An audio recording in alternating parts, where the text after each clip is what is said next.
Oras, jua, jua. Puji dan syukur kita panjatkan kepada Tuhan Yang Maha Kuasa pada saat ini dalam keadaan sehat walafiat. Kita pun pantas bersyukur kepada Tuhan yang telah mengkaruniakan alam yang indah untuk orang-orang Batak dan seluruh umat manusia pada umumnya, khususnya masyarakat Batak di kawasan Danau Toba. Pada saat ini, atas nama Batak Center, kami pun mengaturkan terima kasih kepada Bapak Presiden Jokowi yang dengan segala kesungguhannya mendorong percepatan kunjungan wisatawan ke Danau Toba, utamanya dengan pembentukan Badan Otorita Danau Toba dengan tujuan melestarikan Danau Toba sekaligus dengan harapan memberikan manfaat ekonomi untuk masyarakat sekitar. Pada kesempatan ini juga patut kita menyampaikan terima kasih kepada UNESCO yang telah mengakui kaldera Toba masuk dalam UNESCO Global Geopark pada tanggal 7 Juli tahun 2020 di Paris. Setelah melalui proses perjuangan panjang sejak tahun 2011. Kami kutip bahasa UNESCO mengenai persetujuannya. Pemerintah Indonesia telah berhasil meyakinkan UNESCO bahwa kaldera Toba memiliki kaitan geologis dan warisan tradisi yang tinggi dengan masyarakat lokal, khususnya dalam hal budaya dan keanekaragaman hayati. Ini sengaja saya kutip daripada statement UNESCO sendiri ketika mereka menyetujui kaldera Toba. Peserta webinar yang kami hormati, berangkat dari topik diskusi kita sekarang ini, pertanyaan, para wisata Danau Toba untuk siapa? Kami melihat daripada perspektif yang lebih luas dan tersendiri. Pertama, menjaga dan memelihara ciptaan Tuhan, yaitu alam semesta, termasuk Danau Toba, sebenarnya sudah tertulis pada Alkitab. Kejadian 2 ayat 15 yang mengatakan, Tuhan menempatkan manusia atau Adam di dunia atau di Taman Eden adalah untuk memelihara ciptaannya.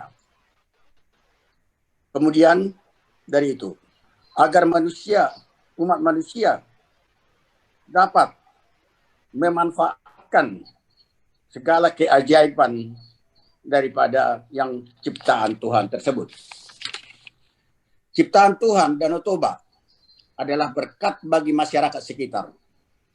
Karena dengan kedatangan pengunjung dan wisatawan ke Danau Toba akan merupakan sumber ekonomi yang memberikan lapangan kerja baru bagi masyarakat sekitar dan banyak orang dalam berbagai bidang.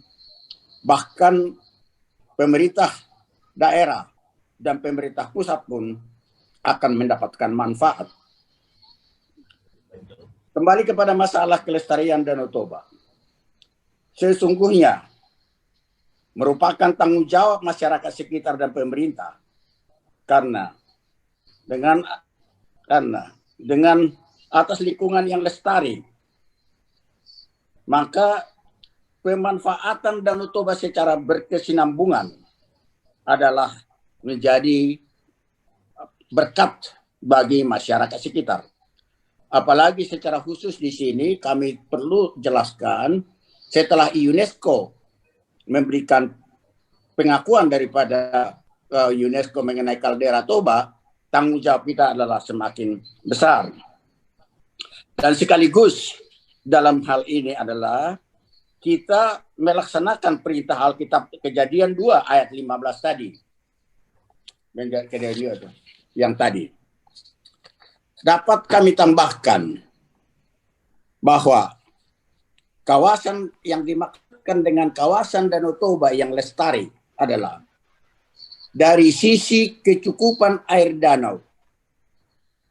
Kalau selama ini maka tinggi permukaan Danau Toba dianggap harus 905 meter di atas permukaan laut.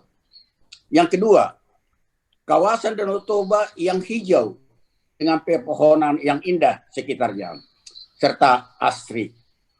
Yang ketiga, air danau yang bersih, jernih, dan sehat.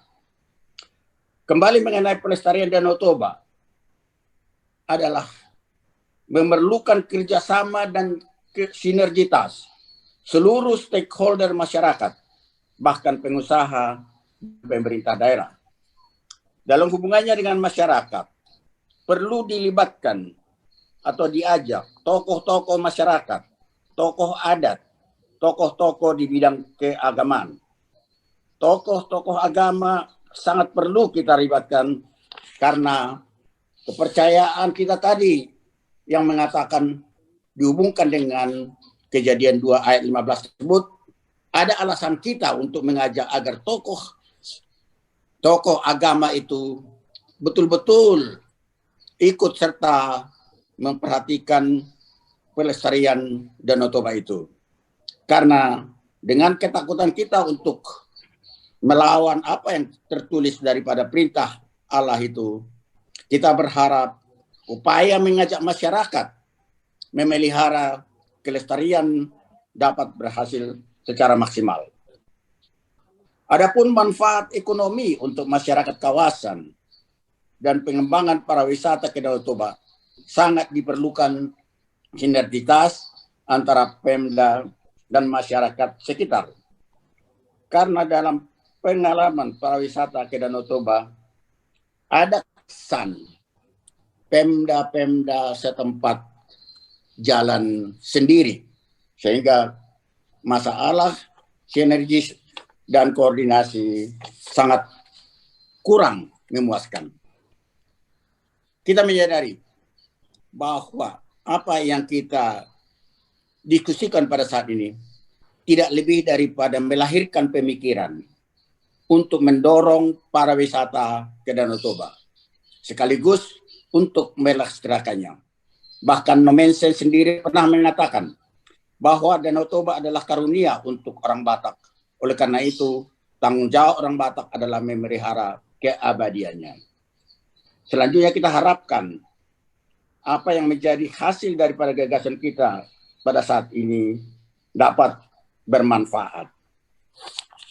Bahasa akhir kami akan sampaikan sebagai berikut. Idealisme kita pada hari ini hanya akan bermanfaat kalau pemerintah daerah kawasan Danau Toba dan seluruh stakeholder, utamanya masyarakat sekitar, sekiranya dapat mengimplementasikan gagasan kesimpulan webinar hari ini demi Danau Toba yang indah, abadi, serta masyarakat sekitar yang sejahtera. Terima kasih. Horas.